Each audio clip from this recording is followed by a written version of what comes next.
Hey, but I woke up this morning and I was looking at, like sometimes I wake up and I'll like scroll through like my Twitter feed because I'm kind of bored. And the Catch Me Outside, how about that girl?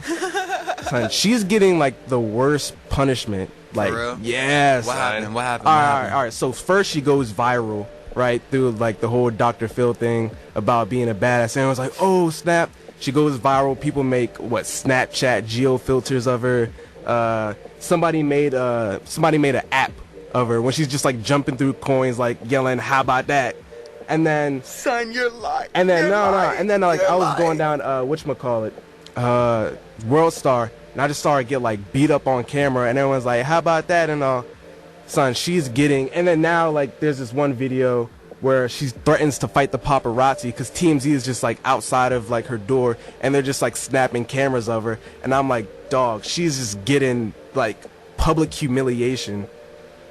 Like, damn. like that can drive you crazy. It will, and it does. It does. It will fuck people's minds up. And they're like, are you going back on Dr. Phil, da da da da? Oh, and then her mom was like, yeah, we're going back on Dr. Phil. So I feel like her mom is like, yeah, I'm gonna milk this shit right now. She's milking it. That's terrible. I'm gonna see if I can play the video. That's terrible. Catch Me Outside.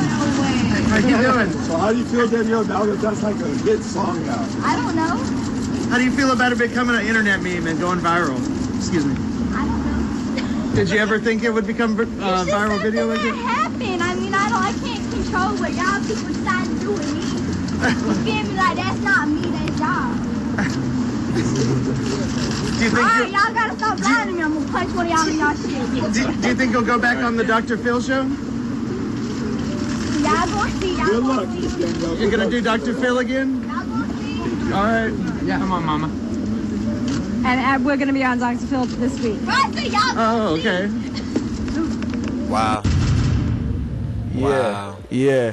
But you want to know what though? I feel like because of social media, people can really propagate these kinds of things. Because if this is like years ago and this would have happened on Dr. Phil, it would not have been as big as it is now. But because we have social media and you're seeing the clip of it every single time you go on Twitter, it's ingrained in your mind, and so it becomes more and more popular, right? So more and more of us are being exposed to these things, and then they become so like things that aren't even, they're so trivial, they're so trite, they're so petty, like it's not even a big deal at all. And like, a lot of Catch Me people Outside, how about that? It's really not that big of a deal at all. And a lot of people ask me how old this girl is. I don't know how old she is. I'm gonna uncomfortably say I would like to know, but that's neither here nor there. But yeah. That's just how you. I don't know, man. But have you heard the song though? You heard the remix of it? I'm not gonna lie, the remix cranked. Son, we make remixes to everything. Everything. Hold on, let me give a quick shout out to Kevin. We got Kevin in the building tonight. Star-studded photographer. Shouts out to everybody watching on Instagram Live. Shouts out to everybody watching on Facebook Live. Shout out everyone who's tuned in to the radio. Yeah. To the old school joint.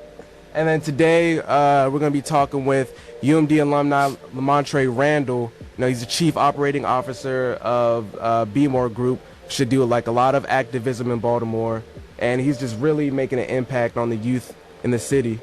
So we're going to be talking with him about 12:30. Somewhere around so there. Calling, yeah. Yeah. So we about to get to some jams? You already know we about to get into some jams. What you hearing in the back right now is called Watch Me. Produced by Jalen by a dude named Al Hostile. Shout out to the DMV. Shout out 800.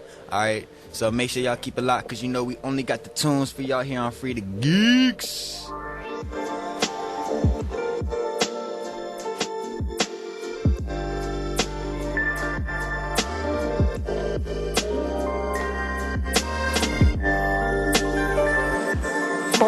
Merveilleux, magnifique. Woke up this morning, sparked the clip I had from last night. I was mad high, I went to sleep a mad guy. And now I'm up early, still dark about 5:30. Think I need some more sleep, but that shit not too good for me. My girl, she good to me, I treat her like a fucking queen. The package lovely, I'm truly living comfortably. It's a blessing the way I'm living. I make moves, I'm never tripping. My parents, they told me that I was gifted. So when I pull up, you know I'm never missing. Game winning shit, I'm the fucking MVP. I know you envy me, I would too. I'm too cool, I'm that dude that you look to make your moves stop. It's not that deep, just be yourself, go seek some help. I'm coming crazy when I step in your place, with a blunt to the face. I want it all and I'ma keep going. Ain't nobody gonna stop me. I'm on my time and I'ma keep rolling. And everybody gon' watch me. And everybody gon' watch me. I'm making some noise. And everybody gon' watch me. I'm making some noise. And everybody gon' watch me. I'm making some noise. And everybody gon' watch me. It all and I'ma keep going. Ain't nobody gonna stop me. I'm on my time and I'ma keep rolling. And everybody gonna watch me. And everybody gonna watch me. And everybody gonna watch me. Man, it's always gonna be good, man. It's always gonna be great. It's always gonna be wonderful. You just gotta learn how to maintain it and keep your shit, you know? It's really nothing to it, man. Hope y'all enjoyed yourself, just like I enjoyed myself. Hey, on it. And good, great, wonderful. And all that good shit. Ain't nobody gonna stop me.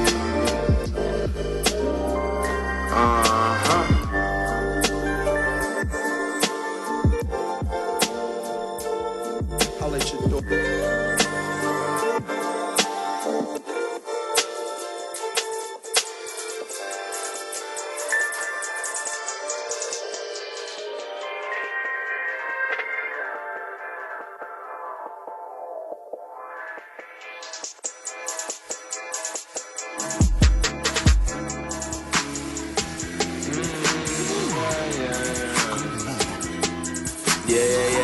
It's a motherfucking hate, bitch.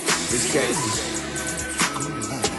Yeah, I won't lie, I ain't used to seeing you around. And now I've been around for a brick. I feel so sick when I watch you walk on by right past as I watch them hips. Blush like a sunset, once kiss lips. And I gotta confess, I'm not slick. I really wanna undress you and slip to an unlit spot where our heads can sit. Chill, I don't even think we need a pill. I've been caught up rolling in your eyes. I told Lil' Shorty for real. I got a plan to devise, involving the spot in the hills. I'm on the slide, dog is my name on the building. They better be talking like five. I wanna feel everything of which they speak, everything that is so real. I am surreal when I walk up on the stage. They already know the face. You can't read me, I might turn the page. I can tell you are not on my pace. My magic got me like a sage. My lyrics got you blind and praise. And my attitude told these fucking fools to really hit harder than the face. Yeah, hey. It's just sweeter than a red berry. We can take the city and it's all shabby. I've been thinking about this lately with my heart heavy. I should've guessed it from the start that love Debbie. And she's sweeter than a red berry. We can take the city and the city. I've been thinking about this lately with my heart heavy. Yeah. So look, hey, I know every line in the book. It's been a couple times that I booked, few times in the past when I maybe should've looked over my shoulders. And I could've peeped all the smolders, with the flames in the ash and the coals were. When I didn't think it could get colder, that's when it got to be over. I gotta take my time with these instances, cause it's not really often that I feel like this. I got the 8 up on my back with angel witnesses, who come with demons that have led me to your wickedness. Tell me how weird is this? We've been so much on our surroundings and all our witnesses. witnesses. Hey, we put so much of a bounty on those who can't think like this.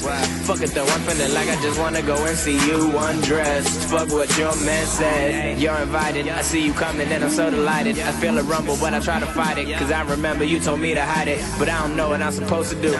Should I just front like you're older news? I fell in love with the sober you, but now you're gone and I guess that's true. Hey, and she's sweeter than a red berry. We can take the city in this old Chevy. I've been thinking about this lady with my heart heavy. I should've guessed it from the start, better love steady. And she's sweeter than a raspberry. We can take the city in this old Chevy. I've been thinking about this lady with my heart heavy. I should've guessed it from the start, better love steady. In a Latin bar, yeah, with a Dominican reasonable time. I like to cha-cha, hey, I like to cha-cha, hey, with a Dominican reasonable time. I like the way you move it. I saw you from across the border. I am not of Spanish descent. Fuck us so they speak the way I do. Really would like to taste Spanish cuisine if you could. Beautiful hair, it's over your nose. I like to cha-cha, hey. I like to cha-cha.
Yo.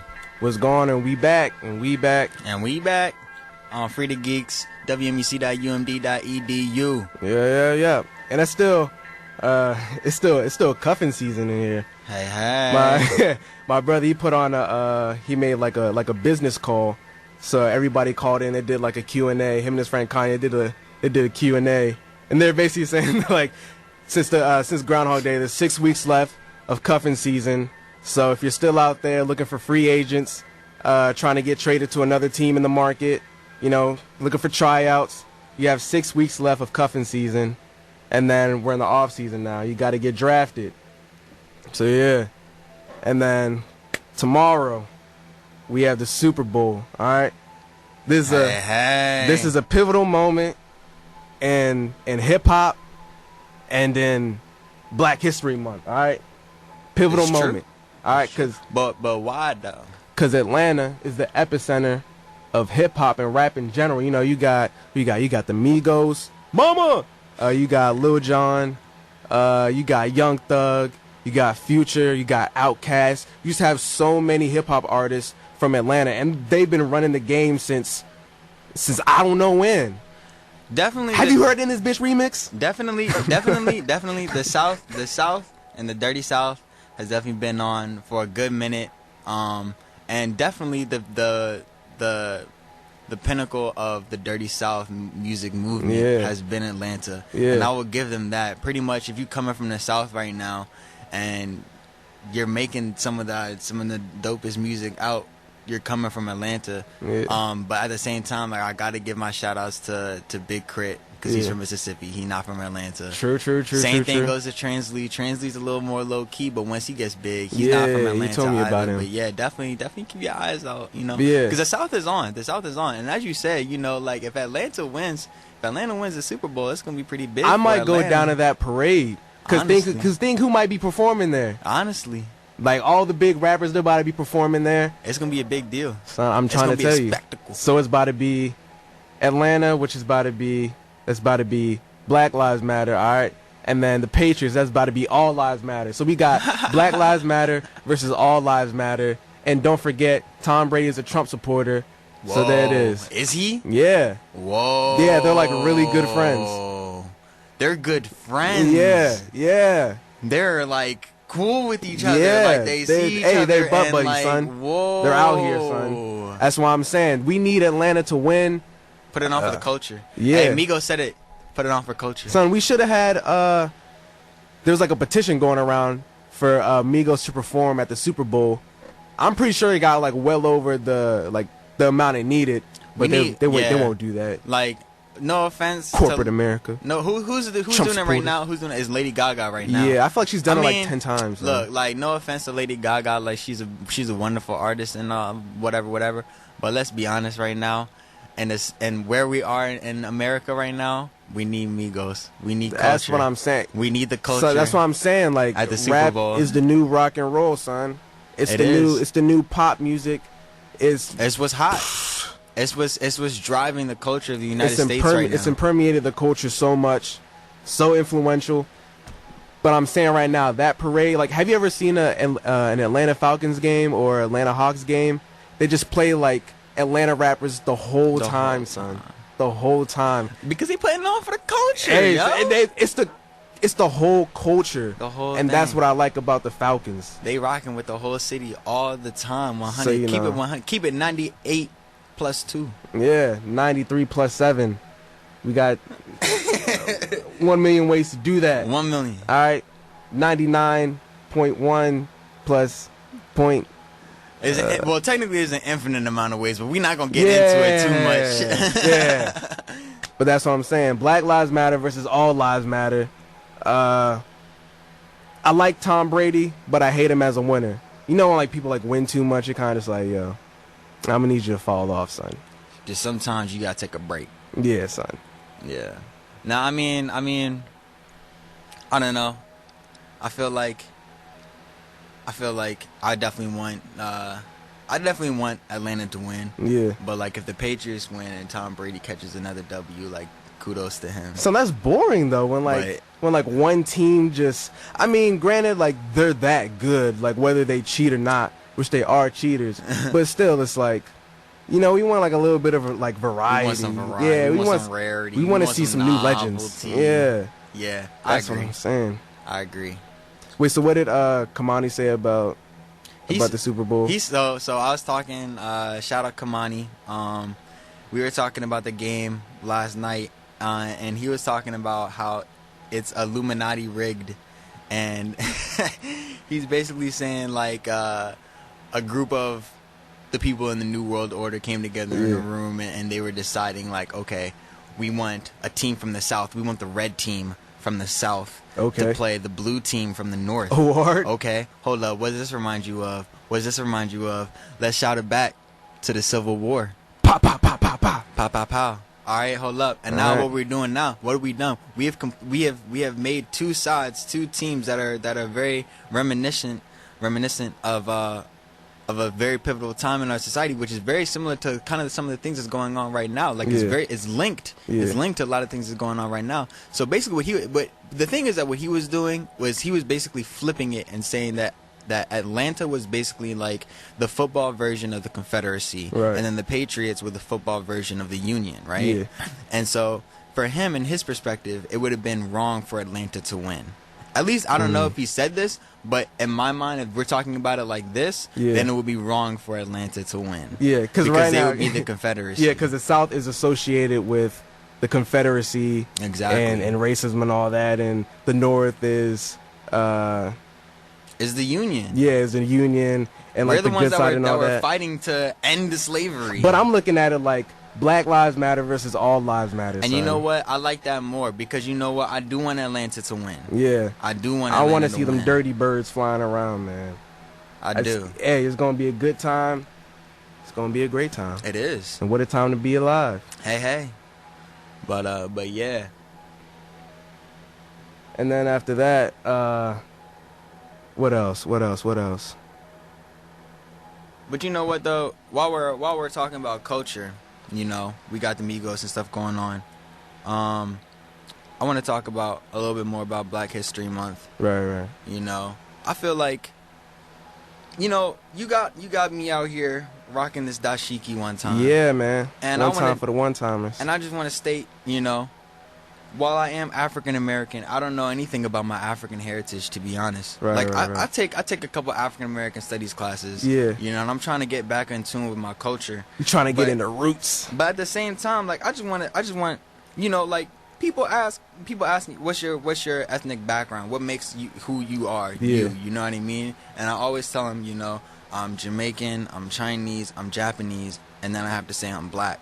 Yeah. Because I don't know what part of Africa I come from. I don't know what part of, you know, that makes me, you know what I mean? And so it pains me a lot because, you know, there are certain people that get to, like, you get to know, you know. Yeah. You know what I mean? And then there's a whole bunch of people, you know, that are white, and they get to say, oh, yeah, I'm Irish, I'm Croatian, I'm Italian, I'm Swedish, blah, blah, blah, blah, blah. I don't know. Yeah. And that pains me because I wish I could tell them. I wish I could say that I'm Yoruba. You know what I mean? I wish I could say, but I don't know. So the hyphen is just for African American. Hey, is that what you check? Do you check African American? Do you check like other, or? It depends. It depends. If it says I can only check one, I'm checking other. But if it says check all that apply, I'm checking African American and Asian. I think next time I'm gonna check like Hispanic. Just cause, son. just one time, just to fuck up the polls. You know, Coach said one time he checked Native American just cause. Yeah, I mean, they're not gonna know. Yeah, it's the census. They can't do it without us. Yeah, so they really would never know. I know. I try to get my mom to, cause my mom's American, so I try to get her to do the whatchamacallit, the DNA test. Those things take so long, and they cost like what, like $200 or something like that. They're bread. Yeah, you better trace it back to the first human being. If I'm paying $200, that's what I'm saying. You need to bring it all the way back to the beginning of everything. I'm gonna need to see the location, the coordinates, everything. I need it all. Yeah, man. But I was tripping out like, what was it, like 2 days ago, or even last night. I was watching it with my boys. We were watching season 3, episode 5 of Black Mirror. So basically, I'm gonna tell you the whole story. I'm gonna mess it up for you, but you should go ahead and watch it back. So there's this guy. He's in the military, all right. So then there's these things called roaches, and like they're terrorizing like the whole villages and all that. So they have like a mic because they can't like understand what these people are saying. They're, like in this foreign place, they can't understand what these people are saying. They can't smell them, and they have like no other senses like toward these people. Like they have like no feelings toward these people at all, like no emotion. So they're going around and they just go and like kill like all these so-called roaches that are like terrorizing the place. But then the main character, he goes into a building, and then one of the roaches has like and the roaches, they look like creatures and like monsters and all that. He has like a light, and he flashes it in the soldier's eyes. So when like the soldier gets that, he starts seeing the creatures as actual people, and the people are like, yeah, we're not all creatures and all that, but people have labeled us as terrorists, people who have no souls and all that. But I'm just like, yo, if we look at what's going on right now, I know it. Yeah, that's exactly what like our soldiers are primed to look at these people as terrorists and creatures and like non-human beings. So like we're basically demonizing them just so we're able to get past killing all these innocent children and women and other people. Because it's all about what's the word I'm thinking of? No, not de-stimulating, but desensitizing. Desensitizing. Yeah. Yes, it's all about that. Yeah. It's all about desensitizing. And that's why a lot of these soldiers get PTSD. Because, I mean, they're told to look at these people as if they're all terrorists, just so they can kill all these people and justify everybody that they're destroying, all the houses they're destroying. But in the end, they're like, yo, like, what did I just do? I just killed a little kid. Right. Exactly. Think about what that little kid could have done with his life. Yeah. You don't know. Son, because now he's dead. Son, they were handcuffing immigrants at the airports recently. They're handcuffing like little kids, like 5-year-old kids. That's so wild. I just read in the Diamondback that there was a student who goes here. She's a junior. She goes here, and she was detained at Dulles Airport for 5 hours. That's tragic, son. But I don't see like why we wouldn't like let refugees in. But, like, I can see that, but like, I can see with who we have in power, I can understand why he's doing what he is doing. But I feel like it depends on where they go. Now, I think that it's the dumbest thing to. I don't think that he's doing it the right way because he doesn't understand that there is a difference between a refugee and a fucking terrorist. Yeah. Okay? He doesn't understand the difference between the two, but there is a very, very large difference. Yeah. A refugee is fleeing the things that you're trying to keep out. So they're trying to come here in order to find safety, right? Yeah. Then you keep pushing them out. It doesn't make any sense. It doesn't make any sense at all. So he's confusing the two together and thinking that everyone who's coming from this place is the same, and he only thinks that they are the terrorists, right? Yeah. So basically, and it boils down to this, and it's so basic and it's so plain. It's racism, and you know what? I had a conversation about this yesterday too, about racism and how I define racism. We were talking about whether or not racism is established through power. Yeah. Right? And a lot of people were saying that you can only be racist if you come from a dominant portion of the society, right? So if you can establish your power over someone and belittle someone, then you can be racist. Yeah. Now, I disagree. I think that racism, firstly, is embedded in hatred. All right? And I think that when you can let's say hatred and ignorance. Hatred and ignorance, yes. But when you can unify a group of people and create a common enemy, and that causes a lot of hatred, you can really create a lot of power through that hatred. Hatred is a powerful emotion. You can control a lot of people's minds with hatred. And I think that when you have brainwashed millions of people over generations to directly look at a certain group, not even just a certain group, but because they're looking at multiple groups, you know what I mean, and demonizing all of these people, they're really just getting to the point where it's just like, all right, we can squash those people while at the same time raising our own. Now here's the craziest part, is that most of the people that are trying to squash the others aren't even being raised up. They're really not. They're really on the same ground as all these other people, but they don't even realize it. They just think that because, we have been socially trained to believe that our skin color is greater than the others, or that our people are greater than the others from this other country, that we are superior no matter what. But I mean, if you look at the numbers don't lie, and the numbers will tell you that might be Lamontre. Different. Yeah, but this is the last thing I'm gonna say before we talk to Lamontre, is that like this is a country founded on refugees, and because they came from England as refugees just to get away from the religious control. But we have Lamontre Randall on the phone. How do I? Is he on speaker? Speaker. Yo. What's going on, Lamontre Randall? It's good to have you. How's the black man's breakfast?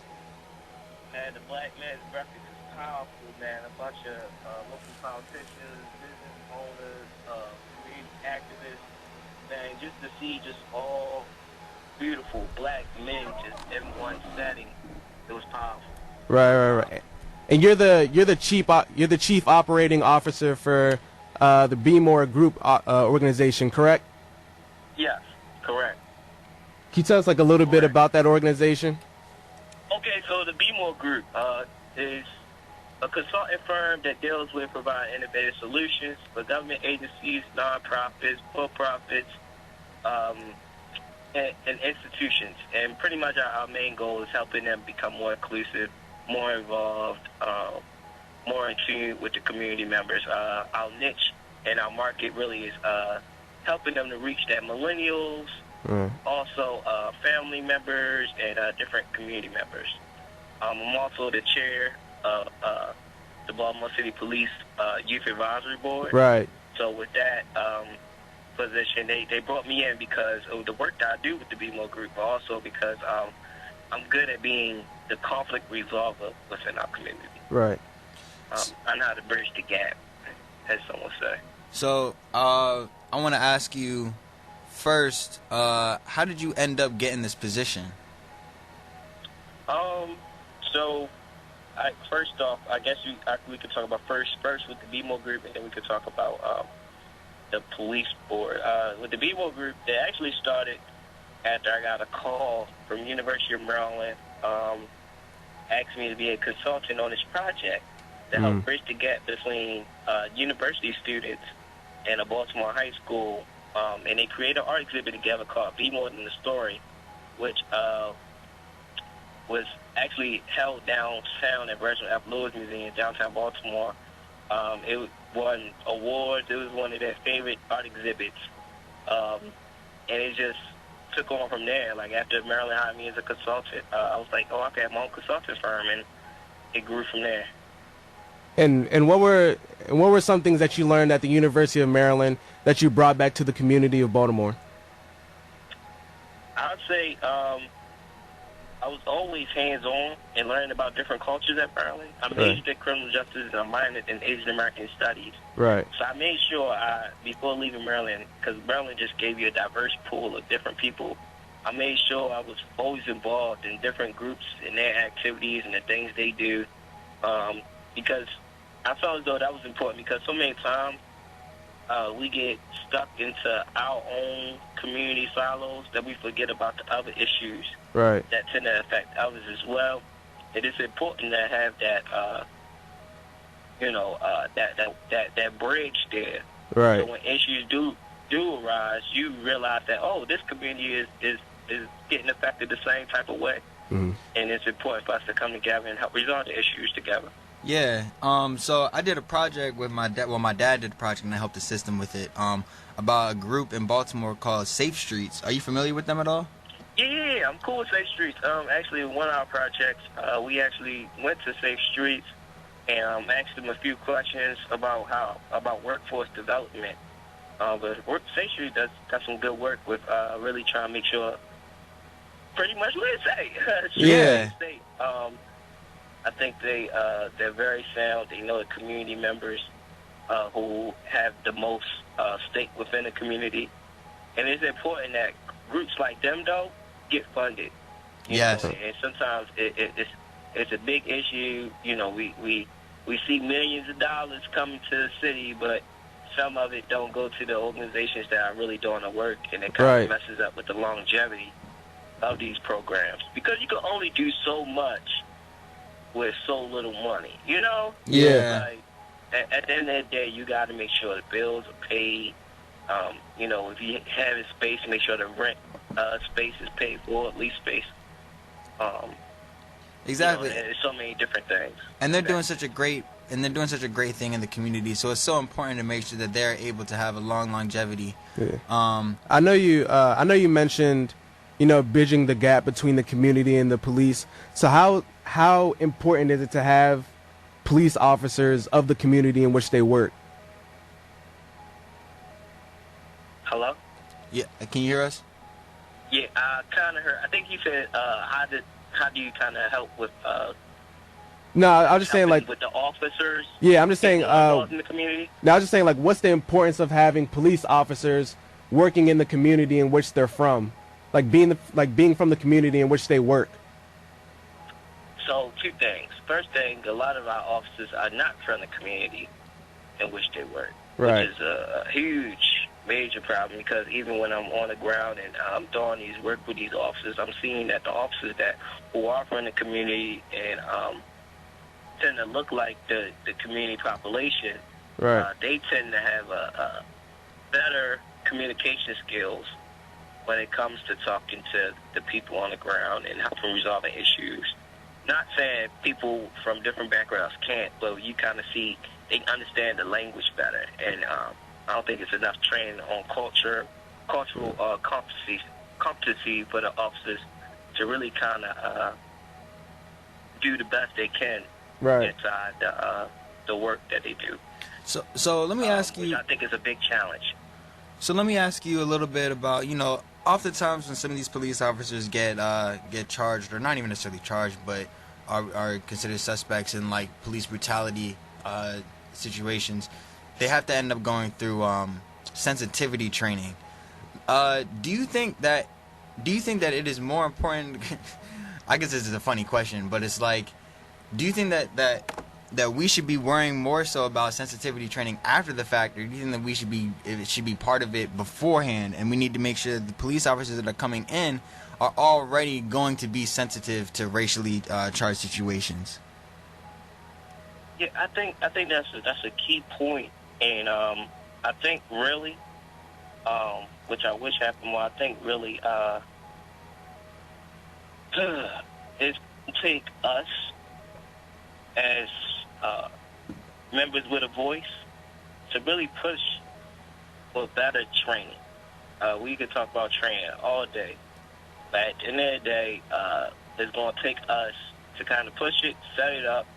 And there's some organizations that deal with officer trainings, but maybe it may need to be more community-run organizations that could say, hey, we're from this community, and this is how we want to see community policing within our community. Because every community is different. Baltimore community is different from a little community. The way we want to see police training may be different from Laurel, maybe different from PG, maybe different from Greenbelt. Right. So it's important to really key in on that point. Right. So you have a degree.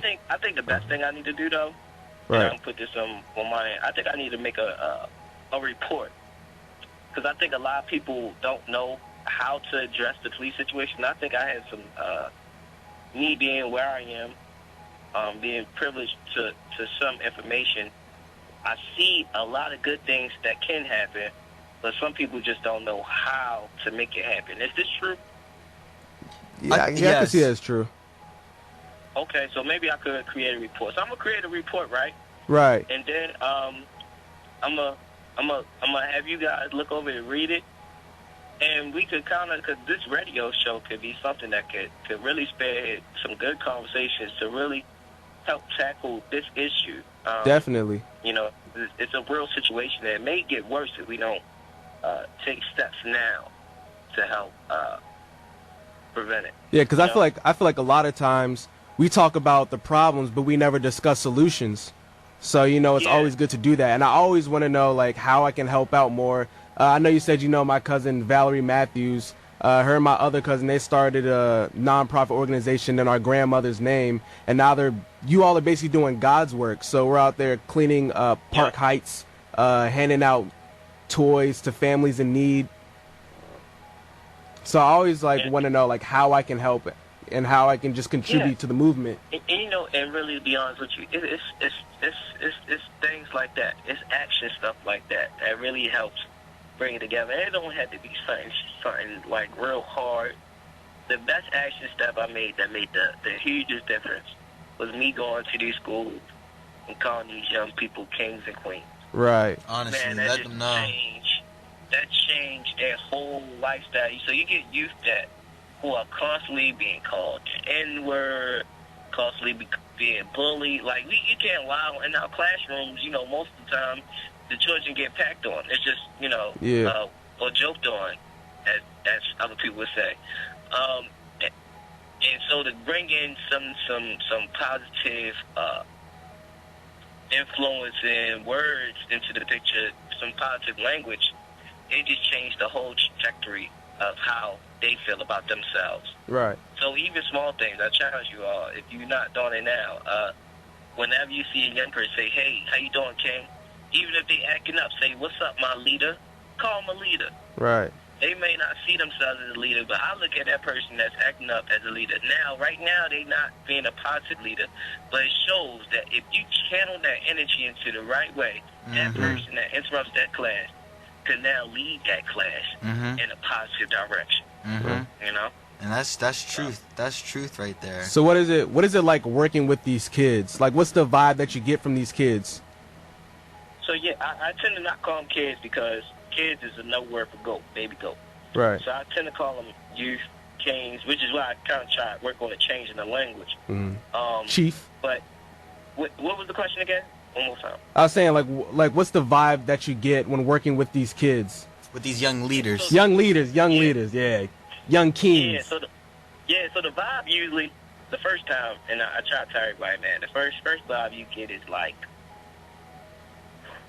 they look at me and they like, who are you? And I tend to have them asking that themselves. And so I usually, when I first get them together, I put them in a circle, and I put one person in the middle of the circle, and I say, who are you? And for 30 seconds, they got to describe themselves. And what you realize is that a lot of times these young people, and even adults, do not know themselves. And since they don't know themselves, they do things that is out of their character. Right. So littering, destroying their neighborhood, interrupting class. And when you really get to know them and have them really reflect on who they want to be, they realize, nah, I'm a leader. I'm the next great scientist. Right. I'm the next president. I'm the next author. So it's really major to really help them realize who they are. Yeah. Where they came from. Yeah. And how they could grow. And, it's so tragic because a lot of these, because as you say, could be, the next president, could be the next great author, could, go be one of the next great artists, whatever.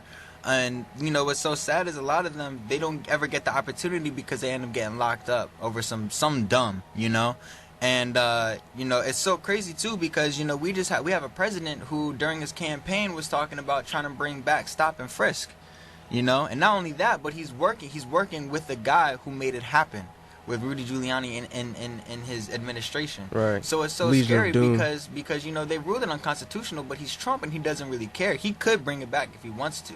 You know what I mean? So what are your thoughts on stop and frisk, and what are your thoughts on Donald Trump taking presidency and maybe even possibly bringing it back into the community? Which is, I think when it comes to the president and different police procedures, I think really some people look at it and be scared. I look at it as like something that's like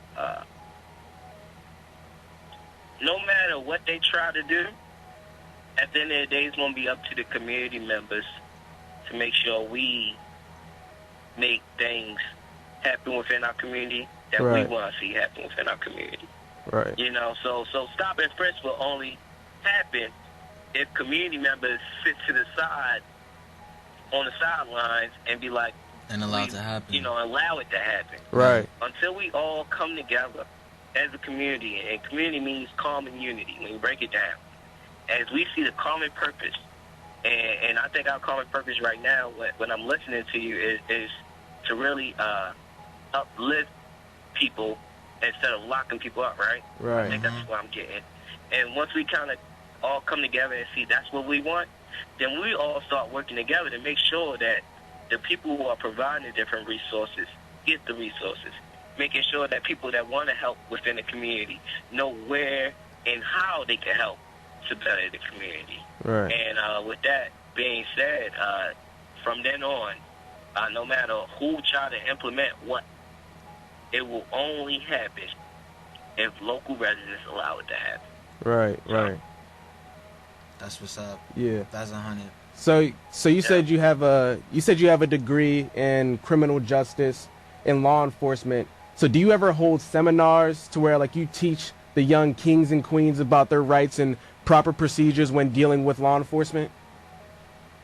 You know what? No. But I have been to a couple of seminars where they had me be a part of, and yeah, some of them where they did have me host. But it's not one where I particularly did myself. Right. And really, to be honest with you, I think really where I am and how I've grown, I tend to not do things for myself. Right. When I'm paying attention to Black men's graphics, because what it does, it creates this sense of ego approach. So I know it's a lot of other people that's tackling this police issue, and I know it's a lot of other people that's dealing with youth. Right. So what I try to do my best is, whenever I do something, to include them other groups, have us all work together. Right. Because we are only as strong as when we come together. Right. And that's just the vibe that I just try to create, try to put in. And it's been powerful, man. It's been real, very powerful. I think at the end of the day, that's what people appreciate about my leadership. Because I don't think I have an ego. Or, yeah, I think everybody has ego, but I tend to kind of... It's all about being able to control it. Yeah. Yeah, check it, you know, and I think that's so important as this movement, especially if in Baltimore grows. You gotta always constantly check your ego. Because once you don't check your ego, then that's when everyone who you influence will tend to go another direction. Right. Yeah. And I want to ask you one more question. And this pertains to the Black Lives Matter movement.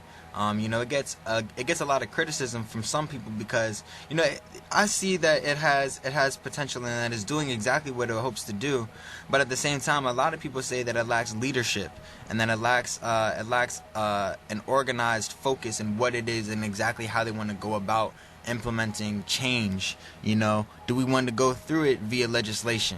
Do we want to go through it via da-da-da-da-da? You know what I mean? So what are your thoughts on some of the leadership that we see in Black Lives Matter? Do you think that we have enough leadership?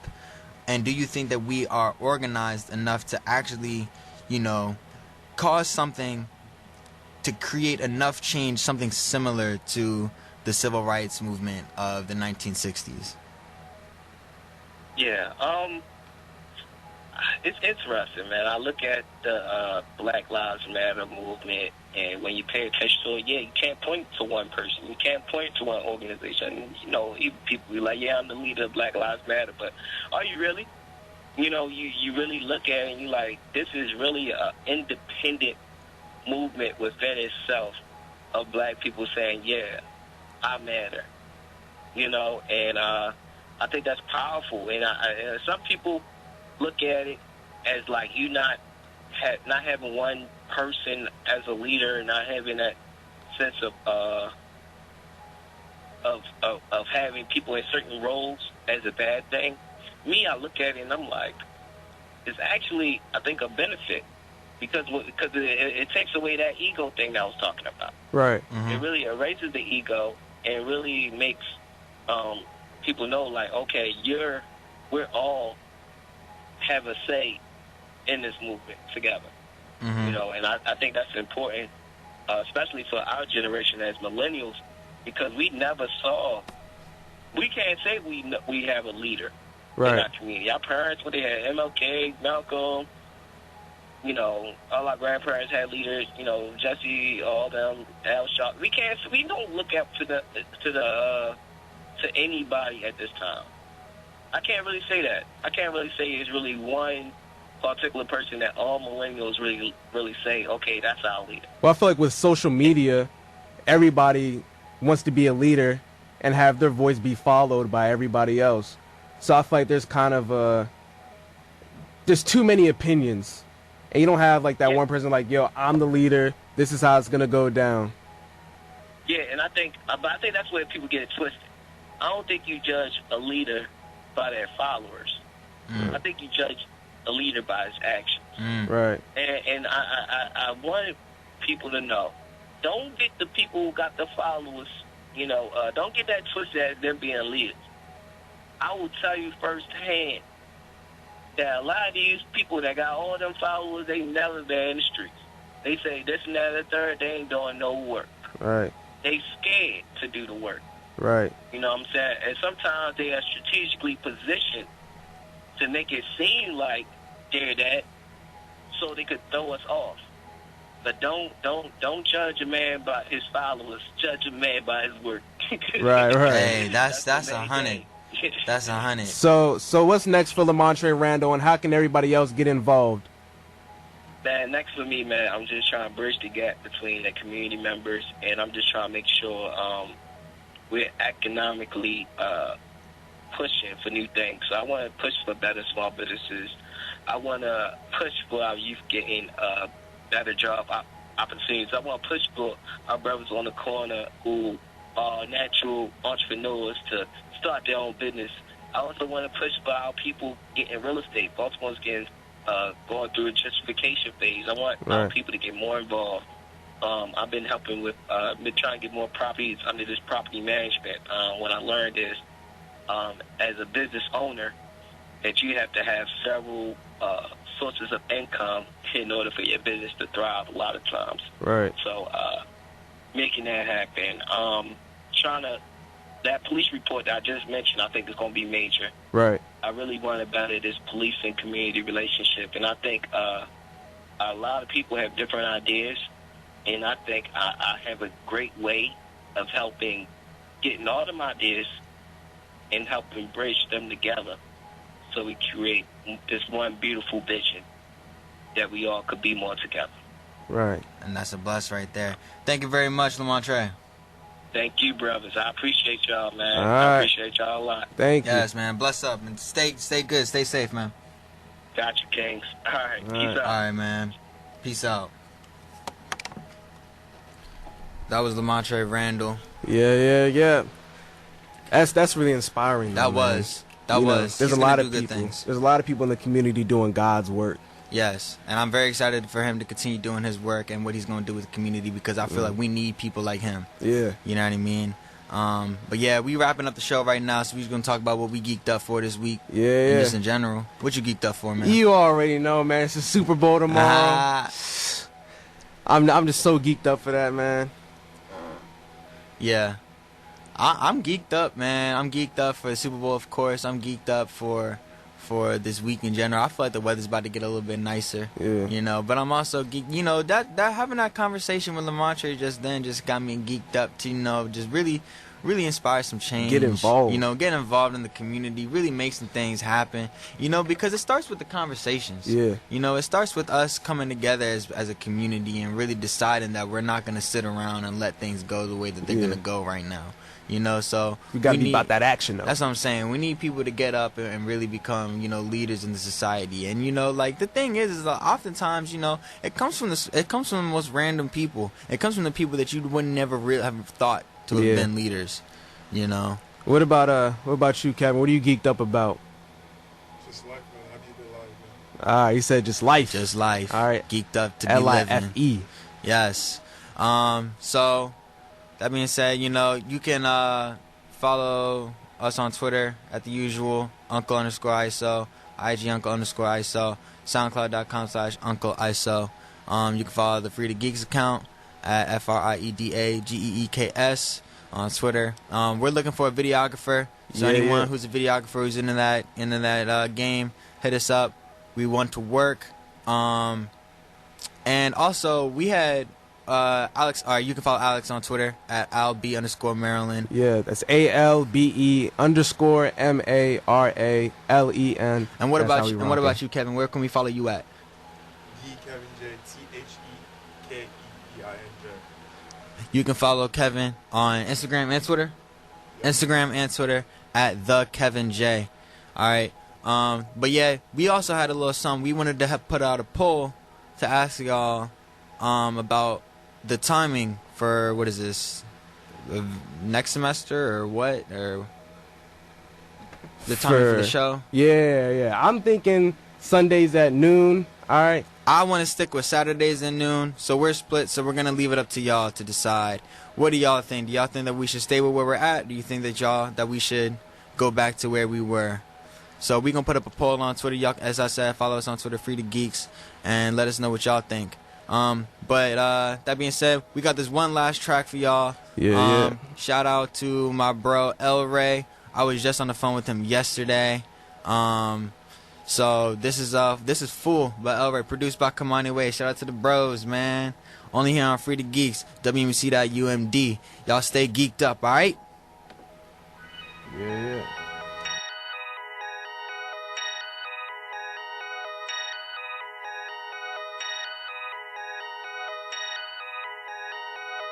Listen. I've been rolling with my niggas, and we pulling on them triggers, and my stacks of money bigger, skating on my wrist, they figures. Yeah. And you know we out here for. Yeah. And you know we out here for. Look into my eyes, nigga, what do you see? Heart of a lion, but I'm stinging like a bee. This world is black and white, but got no referee. Cop shooting, nigga, that's a tragedy. Young and reckless, I don't know what I'm about to do. Shorty hanging on my neck, but she just fucked the crew. I had to tell her, sorry baby, I can't fuck with you. These girls be out here thawing for a bunch of frozen juice. Stacking up the cake, you know that's what I'd rather do. Ricky Bobby shaking big, got hoes up in the poop. Rockin' Levi's, or maybe I might just crack the truth. Got Jordans on my feet, but slippers when I'm comfortable. I'm the new nigga on the block, fucking up the news. They ask me all the time, El Ray, what are you about to do? I'm about to run the world, so go get strapped up with your crew. It's a revolution, they know why we out here, fool. I've been rolling with my niggas, and we pulling on them triggers, and my stacks of money bigger, skating on my wrist, hey figures. Yeah. And you know we out here, fool. Yeah. And you know we out here, fool. Smoking, packing, selling Joe. And I've been flexing on these hoes. And cops around me on patrol. Man, if they buck, I gotta go. Damn. You know why we out here, fool. Damn. You know why we out here, fool. Back at it again. Got your girl and her friend. We sipping on some gin. Cause all we do is win. My niggas, we just rollin'. Kamani stacking doughin'. Iso, we packing bosin'. Now we fucking blowin' gang. I'm a fucking savage, walking around with hella baggage. In the kitchen cooking cabbage. Fluffy niggas soft as rabbits. I'm the king, boy, what are you? I'll make you feel uncomfortable through your body. I see right through. Now it's time for me to rule. I've been rolling with my niggas, and we pulling on them triggers, and my stacks of money bigger, skating on my wrist, they figures. Yeah. And you know we out here for. Yeah. Damn. Down. And you know we out here for. Smoking, packing, selling Joe, and I've been flexing on these hoes, and cops around me on patrol. Man, if they buck, I gotta go. Yeah. You know why we out here, fool. Gang. Fuck out my face. You know why we out here, fool. Bitch ass. Motherfucking rolling on the roads, motherfucker. Fuck on them foot ass. Bucket-headed hoes. Gang.